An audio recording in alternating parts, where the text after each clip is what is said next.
The morning began like any other for the cast and crew of Good Morning America, but what was supposed to be a lighthearted segment with Niall Horan quickly took a turn that no one expected. Fans had been buzzing for days about his scheduled appearance, eager to see the Irish singer discuss his new album, upcoming tour dates, and his journey since One Direction. Yet what unfolded between Niall and co-host Michael Strahan wasn't the easygoing conversation viewers anticipated. It became an exchange charged with tension, discomfort, and a visible frustration that left the audience stunned. From the moment Niall stepped onto the stage, there was an unmistakable energy surrounding him. He greeted the hosts with his trademark smile and charm, dressed casually yet stylishly in a soft cream sweater and dark jeans. At first, everything seemed perfectly normal. There were laughs, applause, and the air of a relaxed promotional chat.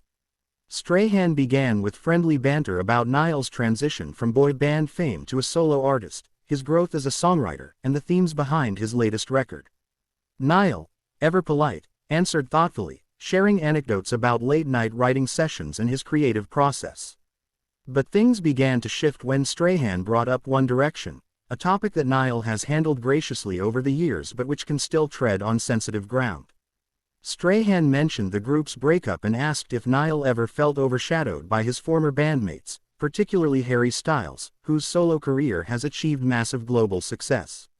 Niall chuckled at first, trying to keep the tone light, but his body language subtly changed. He crossed his arms slightly and leaned back in his chair, responding, "I've never really thought about it like that. We all went our own ways, and I'm proud of what everyone's done." Strahan pressed on, saying, "But you've got to admit, Harry's really taken off in a way few artists do. Does that ever make you feel like you've got something to prove?" The question seemed to land hard. The studio grew noticeably quieter, and the tension was palpable. Niall's expression hardened for a moment before he replied, "I don't make music to compete with anyone, Michael. I do it because I love it. That's always been the point." Instead of moving on, Strahan seemed to linger on the topic, comparing chart numbers and hinting at how media attention often leans toward styles. The audience, sensing the discomfort, grew silent. Niall's patience began to thin. Though he tried to remain composed, his responses became shorter, his tone sharper. "Look," he said, forcing a smile, "Harry's a mate, and I'm happy for him. But I'm not here to talk about him, I'm here to talk about my music."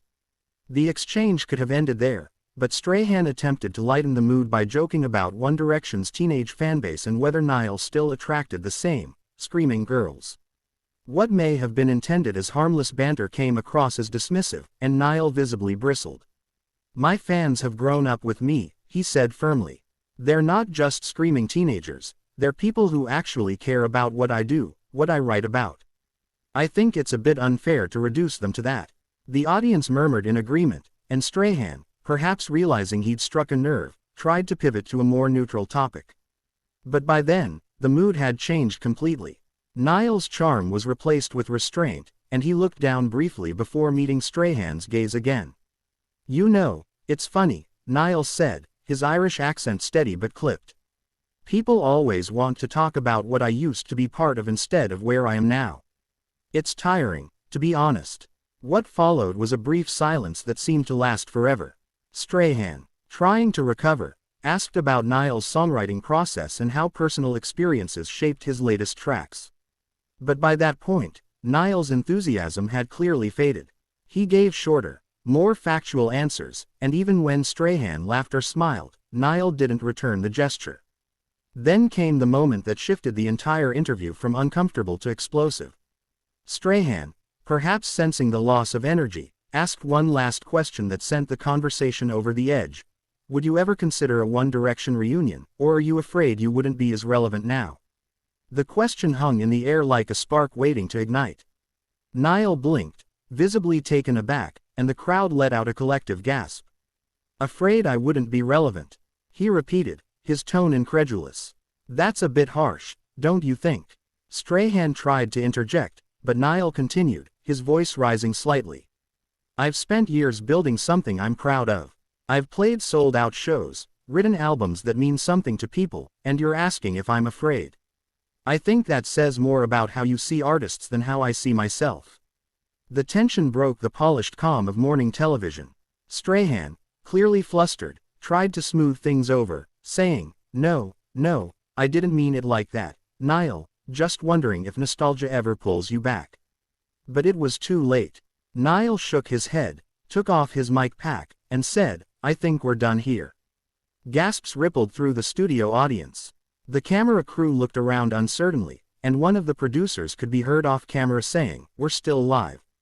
Niall, ignoring the commotion, stood up, offered a curt nod to Robin Roberts and the other hosts, and walked off the stage. The audience clapped awkwardly as Strahan sat there, visibly rattled, trying to regain control of the segment. Moments later, the show cut to an unscheduled commercial break. During the break, sources from the studio later revealed that Niall was seen backstage pacing, clearly frustrated but composed. A member of his team was reportedly trying to calm him down, reminding him that the segment would soon circulate online. Meanwhile, Strahan was overheard apologizing to producers, explaining that he didn't mean to offend the singer and had only been trying to keep things interesting. When the broadcast resumed, Strahan briefly addressed the audience, his tone professional but tense. "Sometimes live interviews don't go as planned," he said. "We have nothing but respect for Niall and his incredible career." He then quickly transitioned to the next segment, but the damage was done. The clip had already begun spreading across social media.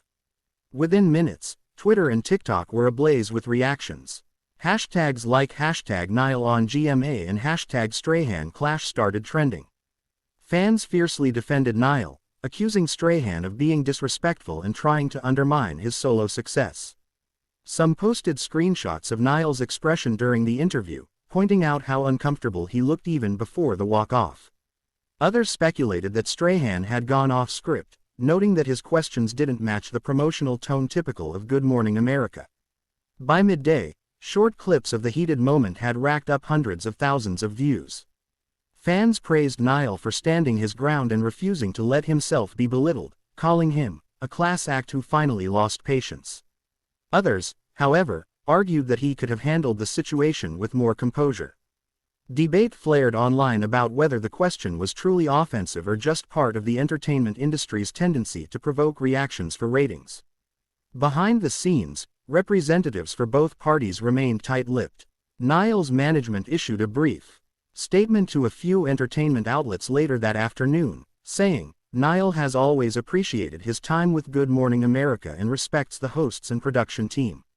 Unfortunately, today's segment included some questions that felt inappropriate and disrespectful. He looks forward to returning in the future under more positive circumstances." Strahan, for his part, addressed the matter the next day during another segment, saying that he regretted how things had unfolded. "I've interviewed a lot of incredible artists," he said. "Sometimes things come out wrong or hit the wrong chord. I never meant to disrespect Niall in any way. He's a talented guy, and I wish him nothing but the best." Still, the moment had already carved itself into internet memory. Fans continued dissecting the incident for days, analyzing every gesture, every word, and every facial expression. Some believed the walk-off showed Niall's authenticity, that he wouldn't tolerate being belittled or compared. Others suggested it revealed a deeper frustration with how he's often viewed in the shadow of One Direction. Insiders close to the singer later shared that Niall had been feeling increasingly frustrated with interviews that kept circling back to his boy band days. "He's proud of where he came from," one friend reportedly said, "but he's worked hard to define himself beyond that. When someone questions his relevance, it hits a nerve. He's spent years proving that he's more than just the guy from One Direction." In the days that followed, clips from the interview became viral fodder for late-night hosts and entertainment channels. Some joked lightly about the shortest interview ever, while others criticized the media for baiting artists with loaded questions. Meanwhile, Niall kept his focus on his fans. During a live show a few nights later, he subtly addressed the situation without naming names. "Sometimes you've got to walk away from nonsense," he said with a smile, earning thunderous applause. The incident ultimately underscored the fine line between curiosity and disrespect in celebrity interviews. For Niall, it was a reminder that fame doesn't always protect an artist from being misunderstood, and for viewers, it was a rare glimpse behind the polished facade of morning television. What began as a routine appearance turned into a defining moment of self-respect, one that fans would remember not for the tension, but for the quiet power of walking away when enough is enough.